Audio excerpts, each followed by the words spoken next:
If you own a Canon, Nikon, or Sony mirrorless camera, there is a good chance at least one lens in this ranking is already on your wish list, or already sitting in your camera bag.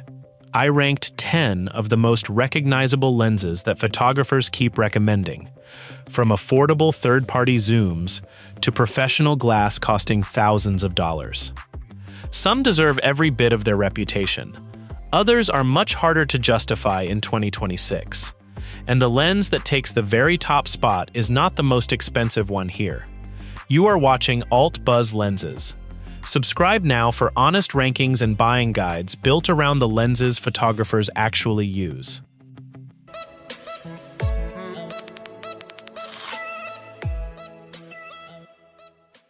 At number 10, we have the Tamron 35 to 150mm f2.8.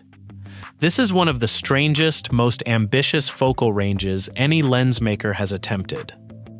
It starts wide enough for a bridal party crossing a room, and stretches long enough for a tight portrait across a reception hall, all without the aperture collapsing into darkness the way most zooms do. For a certain kind of photographer, the one shooting weddings in tight venues where changing lenses means missing a moment, this single piece of glass can replace almost an entire bag. But that ambition comes with a price. The weight sits heavier in the hand than photographers expect, and that 35mm wide end, generous as it sounds, still leaves you short indoors, in tight rooms, or shooting architecture where 24mm is the real starting point. Portrait photographers tend to love this lens the moment they reach the long end, where compression and background separation start to feel closer to a dedicated telephoto than a standard zoom has any right to. Event shooters value that fast aperture even more once the reception dims and the dance floor lights start moving, because very few zooms stay usable in that kind of light. Travel photographers are the ones who hesitate, since a lens this size rarely earns its place in a bag built around moving quickly through unfamiliar cities. And the wide end keeps coming up as the real sticking point, not because 35mm is a bad focal length, but because it quietly assumes every room you shoot in will give you enough space to back up. It is not a bad lens. It is a specialist wearing the costume of a generalist, and that is exactly why it opens this list instead of closing it. At number 9, we have the NIKKOR Z 24 to 120mm f4. Where the Tamron chases ambition, this lens chases dependability. And there is real value in that. 24 to 120 covers travel, landscapes, environmental portraits, and casual events without asking the photographer to think twice. The constant f4 aperture will never win arguments about background blur, but it also never surprises you. Exposure stays predictable whether you are wide or fully zoomed in. Wedding photographers use it as a daylight lens, travelers use it as the only lens, and Nikon shooters use it as the one they stop thinking about entirely. The S-line designation carries real weight here too, since it signals a level of optical consistency and build quality that Nikon does not hand out casually, and photographers who have used other S-line glass tend to trust this one on sight.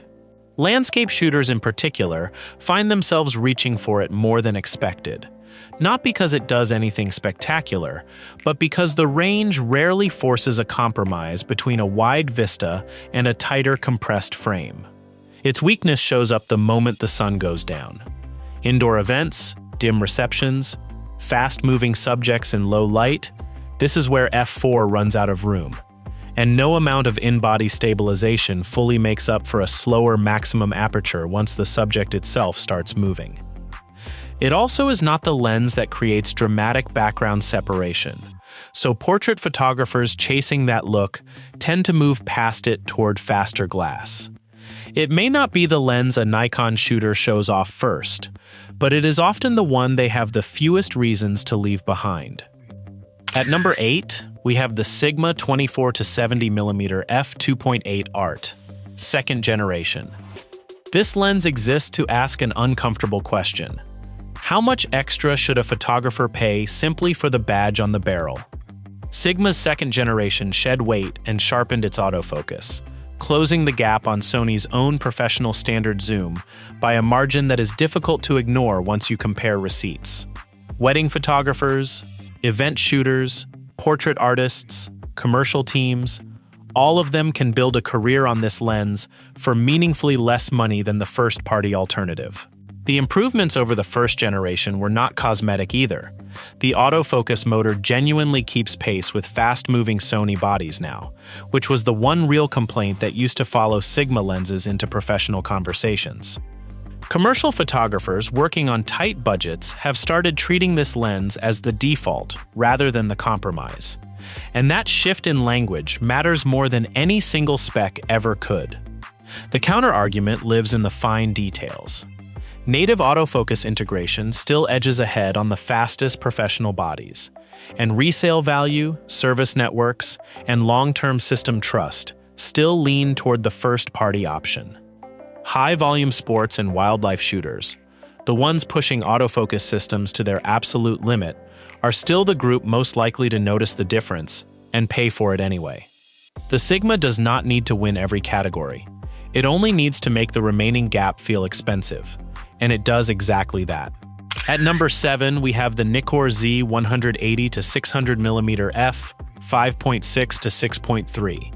This lens changed what a Nikon shooter could reasonably ask for. 600mm of native reach, internal zooming that keeps the balance steady in the hand, and a price that finally brought serious wildlife photography within reach of enthusiasts, instead of only full-time professionals. Birds in flight, distant mammals, aviation, outdoor sport. This is where the lens earns its keep, especially paired with a teleconverter for the days when 600mm still is not enough. Photographers who spent years watching Nikon lack a native answer to this kind of reach finally had a reason to stop looking at other systems, and that alone reshaped how seriously Nikon Z gets discussed among wildlife specialists. The internal zoom design deserves its own mention too, since it keeps the lens balanced on a gimbal or monopod in a way that extending zooms never quite manage, and anyone who has tracked a bird through a viewfinder for hours understands how much that stability actually matters. But its usefulness narrows the moment the subject gets closer. Size and weight limit how often it leaves the bag for anything other than wildlife, and the slower aperture at full reach demands good light or a sensor willing to push higher sensitivity. It is also not a lens most photographers pick up casually for a walk around a city. The reach that makes it brilliant for birds makes it genuinely impractical for almost everything else. For a bird photographer, this could be the best lens Nikon makes. For everyone else, it remains a brilliant tool built for one very specific kind of day. At number 6, we have the Sony FE 200-600mm f5.6-6.3 G. Nikon's lens brought reach to enthusiasts recently. Sony's lens proved the entire concept years earlier, and it has spent those years becoming the default recommendation for anyone serious about wildlife on Sony's mount. Internal zooming keeps it steady. Native autofocus tracking locks onto moving subjects with the kind of confidence that only comes from years of firmware refinement. And Sony's own teleconverters extend its reach further without breaking the system's communication between lens and body. That maturity shows up in ways a spec sheet cannot capture.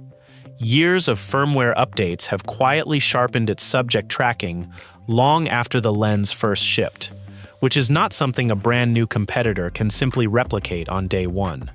Wildlife guides and workshop leaders recommend it constantly, not because it is flashy, but because it has already survived thousands of real shoots in difficult conditions. It is not lighter than its rivals, and it is not cheaper, and no one should pretend 600mm is ever a casual purchase. Carrying it through a full day in the field is its own kind of commitment, and photographers who underestimate that weight tend to learn the lesson the hard way on a long hike. What it has instead is history. Years of photographers trusting it on assignments that mattered. And that kind of proven reputation is not something a newer lens can simply specify its way into. At number 5, we have the Canon RF 100 to 500mm f4.5-7.1L. Sony's 600mm zoom chases maximum reach. Canon's lens gives up 100mm of that reach to build something more livable. Starting at 100mm instead of 200 means this lens can double as a general telephoto for travel, for landscapes compressed by distance, for moments that do not require 600mm, but still benefit from serious reach. Canon's L-series construction and stabilization make it steady in the hand for long handheld sessions, and it has quietly become one of the defining wildlife lenses for Canon shooters. That wider starting point ends up mattering more than it sounds, since it lets a photographer shoot a full scene, then tighten in on a single subject, without ever reaching for a second lens. Safari and outdoor sport photographers in particular have come to rely on that flexibility, because wildlife rarely waits for a lens change at the exact right distance. The trade-off arrives at full extension, where the aperture slows enough that low-light performance becomes a genuine limitation, and the price remains a serious commitment for anyone outside professional or deeply committed enthusiast territory. Cheaper Canon telephoto options exist for casual users, but they trade away the build quality and autofocus speed that make this lens worth the difference for anyone shooting professionally. It does not win by reaching the farthest. It wins by staying useful long before the subject is hundreds of meters away. You are still watching Alt Buzz Lenses, and if this ranking has already made you think about the lens sitting in your own bag, subscribing helps more of these honest breakdowns find their way to you. At number 4, we have the Sony FE 50 to 150mm f2 G Master.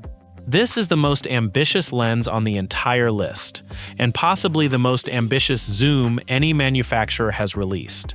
A constant f2 aperture across a zoom range is not supposed to exist, and yet here it is, daring photographers to ask whether they still need a collection of fast prime lenses at all.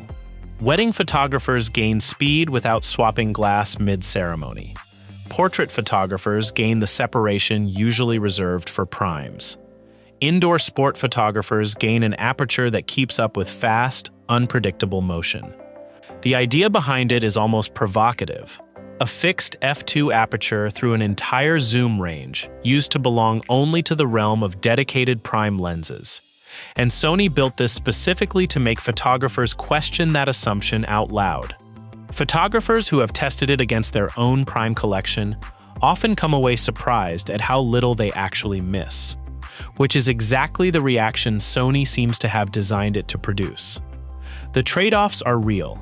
50mm on the wide end still leaves a photographer wanting a proper standard zoom for anything wider, and 150mm falls short of the reach a true 200mm lens provides. It is heavy, it is expensive, and its value depends entirely on how many primes it actually replaces in your specific kit, which means its appeal narrows sharply for anyone who does not already lean on multiple fast primes in their daily work.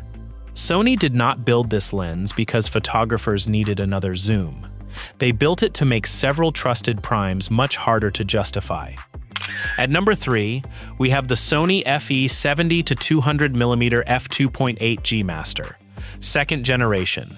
Few focal ranges in photography carry as much professional history as 70 to 200 at f2.8, and Sony's second generation refined nearly everything about the formula.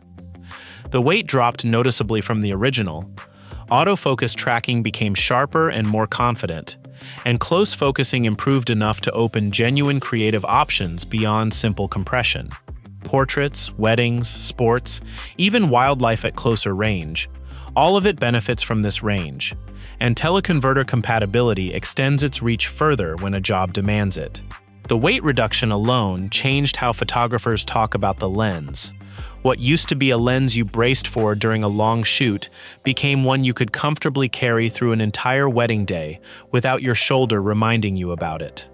Sports photographers appreciate how naturally it pairs with a teleconverter on the sideline, stretching into territory that once required a completely different lens entirely. The price remains steep, and Sigma and Tamron alternatives complicate the decision for anyone watching their budget closely, especially since both third-party options have closed much of the optical gap in recent years. But refinement like this rarely comes cheap, and photographers who have shot both tend to describe the difference in confidence rather than in raw sharpness numbers. If price disappeared from the equation entirely, this lens would sit dangerously close to the very top of this list. At number 2, we have the Sony FE 24-70mm f2.8 G Master, second generation. This is close to the complete professional standard zoom. 24-70 remains the backbone range for events, weddings, portraits, travel, documentary, and commercial work, and Sony's second generation somehow made all of that lighter and more compact than anyone expected from a lens carrying this much optical ambition. Video shooters benefit from smoother, quieter autofocus, and professional Sony bodies pair with it as though the two were designed together, because in many ways they were. That combination of weight and speed matters more than it first appears. A lighter standard zoom means less fatigue across a 12-hour wedding day, and less fatigue tends to translate directly into more attentive, more creative shooting by the time evening arrives. Commercial and documentary photographers also lean on it heavily, since the range rarely forces a lens change mid-session, which keeps a shoot moving at the pace a client actually notices. The honest weakness is value. Sigma's alternative sits meaningfully cheaper and closes much of the performance gap, which forces every buyer to ask whether the remaining refinement is worth the difference. And for photographers just starting out professionally, that gap in price can be difficult to ignore. It may be the more technically accomplished lens on this entire list, but refinement alone does not claim the top position. At number 1, we have the Canon RF 24-70mm f2.8L. This lens does not win because it is the newest, the fastest, or the most expensive. It wins because of something quieter and harder to fake. Photographers keep reaching for it, assignment after assignment, without a second thought. 24mm covers wide environmental moments and tight interiors. 70mm handles portraits and details. The constant f2.8 supports low-light work that would break a slower lens, and built-in stabilization adds a layer of confidence a fixed aperture zoom rarely offers. It suits weddings, events, portraits, documentary work, travel, and commercial jobs without asking the photographer to compromise on any single one of them. That stabilization matters more than it sounds on paper too, since it means the lens stays usable in situations where a faster shutter speed simply is not an option. A candlelit toast, a dim ceremony, a room where flash is not welcome. Photographers who have owned it for years describe a strange kind of loyalty to it, the sense that no matter what the assignment turns out to be, this lens has probably already handled something close to it before. Lens Rentals named it their most rented lens of 2025, and it has ranked unusually high across their longer historical data, despite the RF mount being far younger than Canon's older systems. That is not proof that it is optically superior to everything else here. It is proof that real photographers, on real assignments, keep choosing it when the outcome actually matters. Third-party autofocus options remain more limited on Canon's mount than on Sony's, which does narrow the buying conversation somewhat for photographers hoping to shop around, and the price is not gentle either. But a professional lens only becomes valuable once photographers trust it without thinking, and this one has earned exactly that kind of trust. Every lens in this ranking could be the correct number one for a different photographer. A wildlife shooter needs reach above everything else. A wedding photographer needs speed and flexibility more than raw sharpness. A traveler may value one dependable zoom more than three faster, heavier lenses. But when usefulness, performance, value, and system importance are weighed together honestly, the lenses near the top simply give you fewer reasons to leave them at home. That is why Canon's 24-70 takes the top position, Not because it carries the most impressive specification, but because it may be the easiest lens on this entire list to build a full working day around. Tell me which lens I ranked far too low, and which one does not deserve the reputation it carries. And if you could keep only one lens from this whole ranking in your bag, which one survives? For more rankings that look past price and specification sheets toward how a lens actually earns its place in a working photographer's system, subscribe to AltBuzz Lenses. Glass does not become legendary because of a spec sheet. It becomes legendary because someone kept reaching for it, one assignment at a time, until trust replaced hesitation entirely. Every lens on this list has earned its place in someone's bag, and every ranking like this one is really just an argument waiting for your side of it. Some of you will disagree with where I place the winner, and that disagreement is exactly the point. The best gear conversations have never been about specifications. They have always been about the moments a lens was there for, and the ones it made possible. This has been AltBuzz Lenses.